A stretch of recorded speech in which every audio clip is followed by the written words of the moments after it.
start finishing up this build so we can fire it up. Definitely had a lot more stuff to do than I thought originally.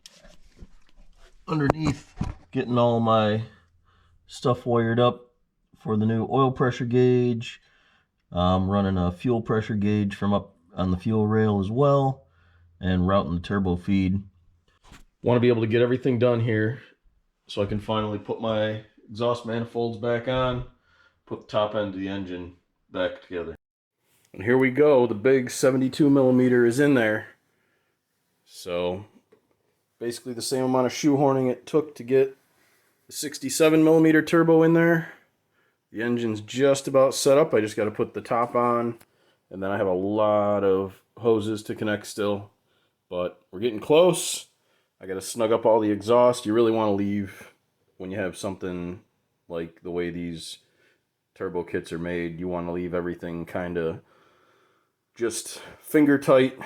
The wastegate, the V-band is basically the last thing I could get together. Now I'll snug that up, and I'll go all the way around the exhaust flange and the two connections to both sides of the exhaust manifolds.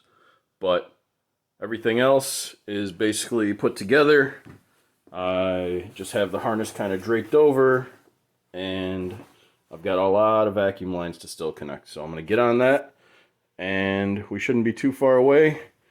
I think I even have some room to put a little elbow and possibly some sort of pathway for an intake and filter, possibly right behind the headlight, or maybe just a turbo guard. We'll see. That'll be kind of finishing touches, but everything else coming together, so I'm pretty happy about that. And we're getting close. Got the whole top of the motor bolted down, sealed up. The turbo is all connected. It's a little bit more snug to get those pipes in there around that 4-inch inlet.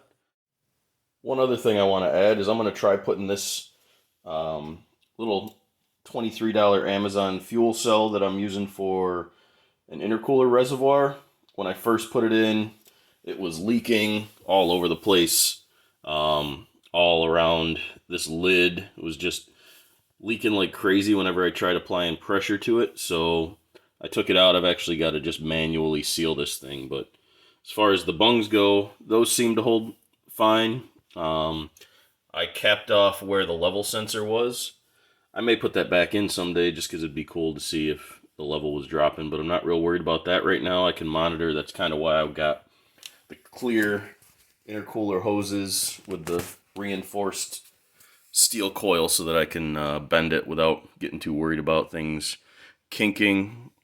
But I really want to mount this back in the trunk. Right now I've just got a bypass hose running back there. You can see the tubing that I'm running back there along the frame. So I have a little bit of extra volume just from what is filling the tubing going back there for this air-to-water intercooler, but I would definitely like to add even more volume so that I can run it during street driving. It's not really going to get overly hot. We have the radiator for it. It's just the standard Volkswagen Scirocco radiator that everybody runs. Just getting this gauge pod ready. Got the wire harness simplified down to a positive, negative. Let me set it down here. Positive, negative, and the oil pressure signal. Just soldering away. Got my little layout here with just all the tools I need and components I'm using. So anybody who does a little bit of wiring knows how much organizing is a pain in the butt, but it's worth it to get it simplified. That way, once you're under the dash, it isn't a rat's nest, because that's what I left myself years ago when I first did this car, and we would add one gauge and then something else and something else. So just trying to keep it clean. All right, gauges seem to be working. The Aeroforce, I might have disconnected something while I was getting the other two set up. I'll address that later, or maybe the plug in the back of it got disconnected. But we're going to try priming the oil pressure, see what happens.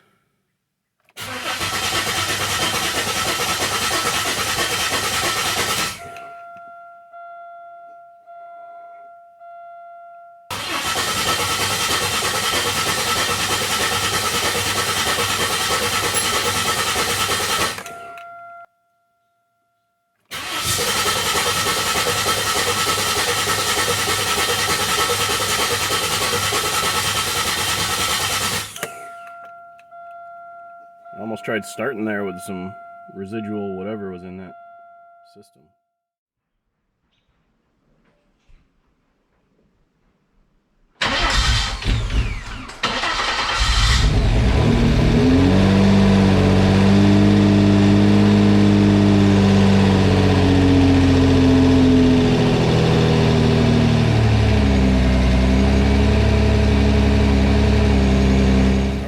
Pressure's holding at about 70, plenty high.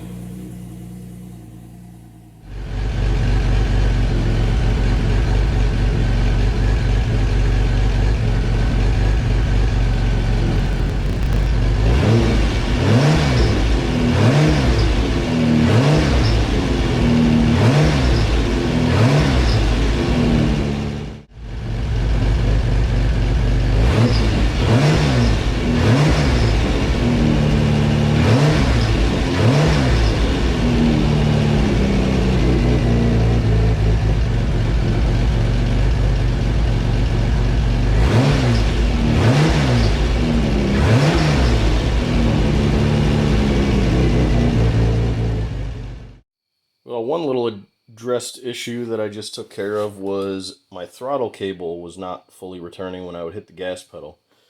It's something I've actually been dealing with a little bit since I moved to this Holden intake where I have to take this long route with the throttle cables up here. Now I've got a little bit smoother pathway, but it was still doing it. So I think it was that the return spring was a little weak, and just because it's an old mid-90s throttle body. Alright, so here you see what it would normally look like.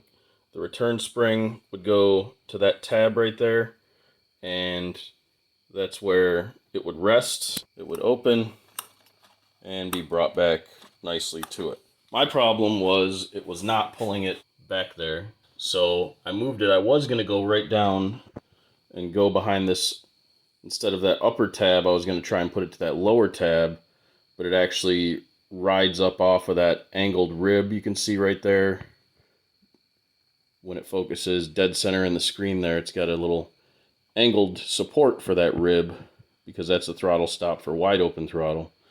And I would have to shave that down to utilize that. But the good thing is right against the back of this plate is the adapter plate for the North Star, and I can rest it against that, and it's nice and stuck right there, and it gives me that extra 90 degrees of winding that makes the spring a little bit stronger. So now we're getting the throttle cable returning back. Now I can put my throttle position sensor back on. All I had to do was take the throttle position sensor off. There's a little locking ring that's in there. You can see I got a little overspray when I painted this originally. And then you have to take the throttle blade out, which is those two T15 Torx in there. And then you can take it out when your cables are disconnected, and you can get your North Star or any throttle body, LS1, whatever, taken apart. So got that done. Now let's go for a test drive. One last piece of footage. Some bonus material, something I bought from down under. We've got from Mace Engineering, aka the ZZP of Australia, plenum spacer for the Holden intake manifold. This is the 25 millimeter.